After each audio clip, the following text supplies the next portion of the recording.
Hi everyone, welcome to my channel Pinnacle Study Group. In this video, I'm going to start idioms and phrases for UPSC, Punjab PCS, SSC and various central plus state government job, part number 5.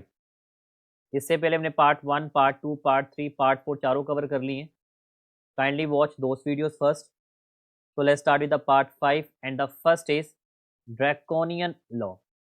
Draconian law, अगर आप यहाँ पर person देखेंगे, the person here is a Kapil Sibal.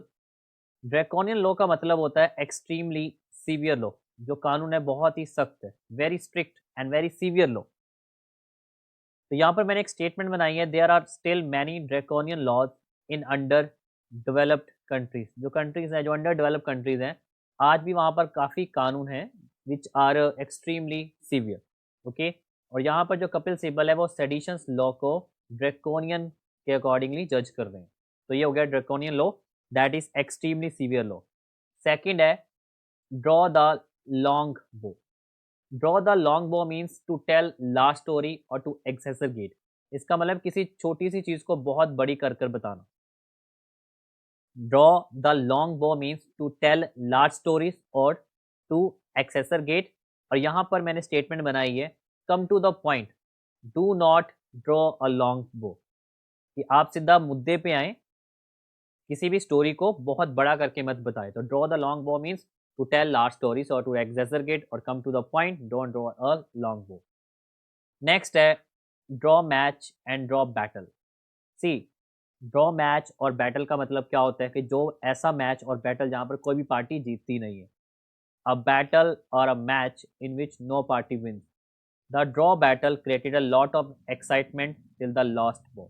Okay, तो ये अक्सर cricket match में देखने को मिलता है कि लास्ट बॉल पे मैच की एक्साइटमेंट बहुत ज़्यादा हो जाती है. नेक्स्ट है ड्रॉप इन द ओशियन. देखिए, एक समुद्र में एक simple drop. A drop in the ocean mean very insignificant amount. जो अमाउंट बहुत ही इनसिग्निफिकेंट है. ओके, यहाँ पर स्टेटमेंट मैंने बनाई है, my knowledge about archaeology. Archaeology क्या होती है? द स्टडी ऑफ आर्टिफैक्ट्स, जो पुरानी चीज़ों की स्टडी होती है, पुरानी हिस्ट्री की, ancient history. My knowledge about archaeology is only a drop in the ocean. और मेरी नॉलेज जो है वो एक बहुत छोटी नॉलेज है, बहुत कम नॉलेज है, very insignificant amount. This is the meaning of drop in the ocean. Next है ducks and drakes. Ducks and drakes का मतलब होता है पैसे को वेस्ट करना, to waste money. Okay, ducks and drakes का मीन मतलब है to waste money. I can not allow you to play ducks and drakes with my hard earn money. जो मेरी मेहनत की कमाई है उस पैसे को तुम वेस्ट मत करो. ओके, तो मीनिंग सिंपल है, to waste money, ducks and drake. एक बार रिपीट कर लेते हैं. The first is draconian law. The draconian law means very extremely severe law. Second है draw the long bow, to tell large stories और to exaggerate, किसी छोटी बात को बहुत बड़ा करके बताना. Draw match and battle in which no party wins. Drop in the ocean means very insignificant value. Ducks and drakes means to waste money. Next है डच करेज. डच करेज होता है एक ब्रेवरी अंडर एल्कोहलिक इन्फ्लुएंस.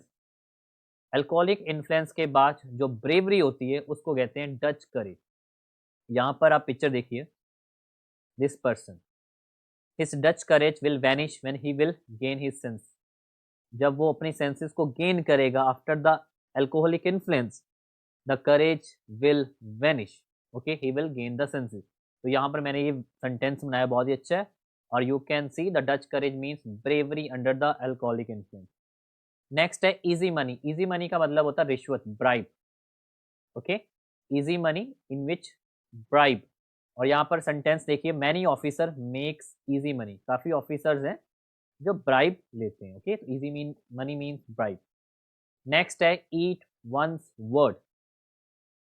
ईट one's word का मतलब होता है to admit that something you said in the past was wrong.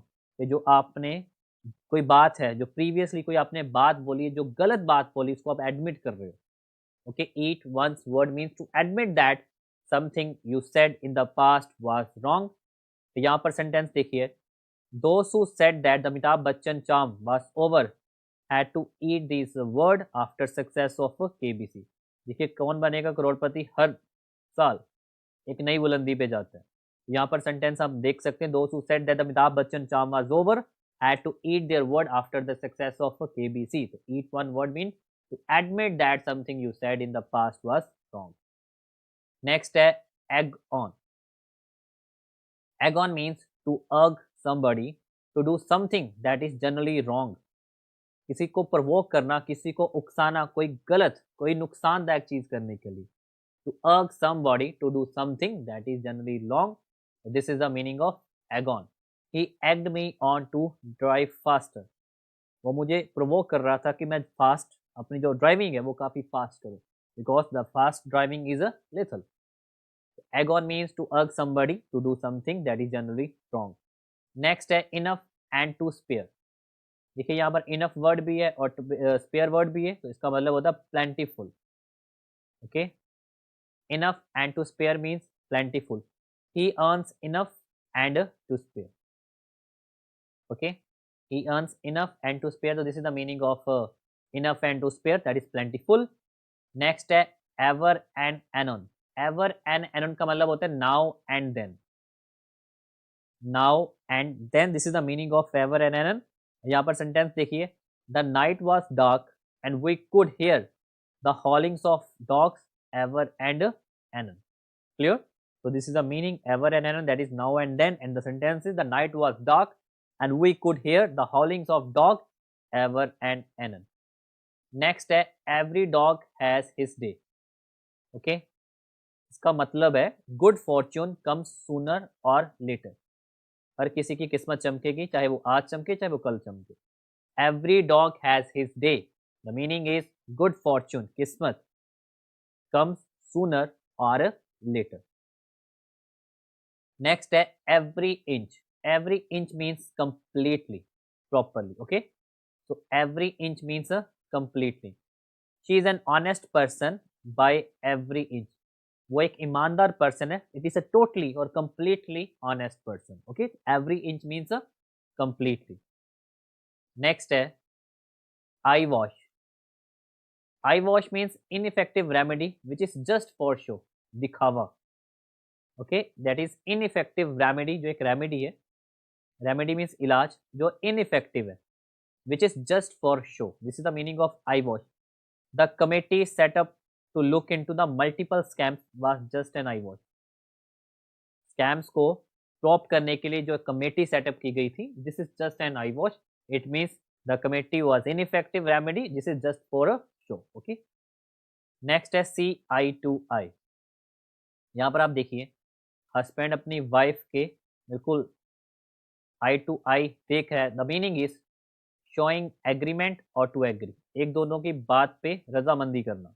Okay, showing agreement or to agree. This is the meaning of see eye to eye. The two competitors never see eye to eye.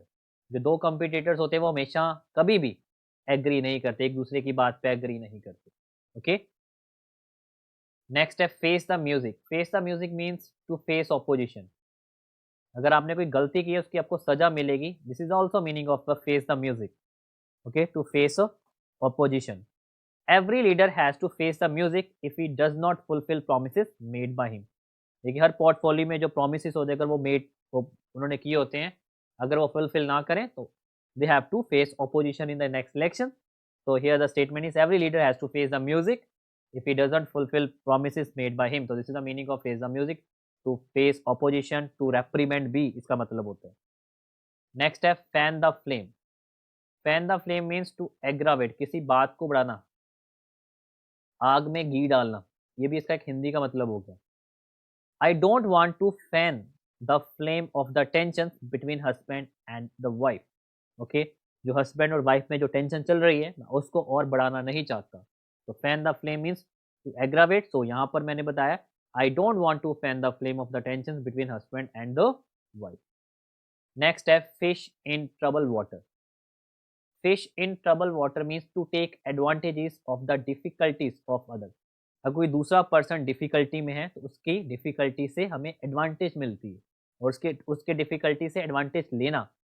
तो fish in trouble water means to take advantages of the difficulties of the other. Many lawyers don't hesitate. Hesitate का मतलब है शर्माना. Many lawyers don't hesitate from the fishing in a troubled water. Okay, so this is the meaning of fish in troubled water, to take advantages of the difficulties of others. Next है fit to hold a candle. एक candle के लिए एक fitting है, उसको proper hold किया हुआ है. इसका मतलब होता है match for equal in quality. Okay, equal in quality और मैच फॉर, जो दोनों की क्वालिटी वो इक्वल है और एक दूसरे के साथ प्रॉपरली मैचिंग हो रही है. This is the meaning of fit to hold a candle.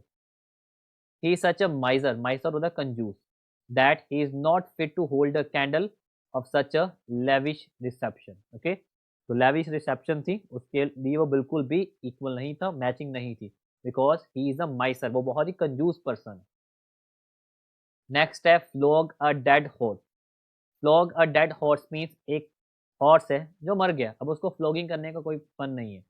It means to waste one energy, अपनी एनर्जी को वेस्ट करना. Okay, trying to reform a terrorist, एक टेररिस्ट को रिफॉर्म करना is like a flogging a dead horse. Okay, तो flogging a dead horse means to waste one energy, एक ऐसा काम जिसमें हम अपनी एनर्जी वेस्ट कर रहे हैं और वो काम हो नहीं सकता. ओके, तो this is the meaning of flog a dead horse. Next is foot the bill. Foot the bill, अगर आप देखोगे फुट द बिल एक पर्सन है जो बिल देकर बिल्कुल ही घबरा गया बिकॉज उसका बिल काफ़ी ज़्यादा है. It is bear expensive. Foot the bill means bear expensive. You had ordered this tasteless pizza, now you will have to foot the bill. तुम्ही ने ये टेस्टलेस पिज़्ज़ा ऑर्डर किया, अब तुम्ही को ये सारा एक्सपेंस बेयर करना पड़ेगा. तो foot the bills, bear expensive. Next है for good. For good means for ever. Okay, for good means for ever, हमेशा के लिए. He educated him and send him to America for good. उसने अपने बच्चे को किसी को एजुकेट किया और उसको हमेशा के लिए अमेरिका भेज दिया. ओके,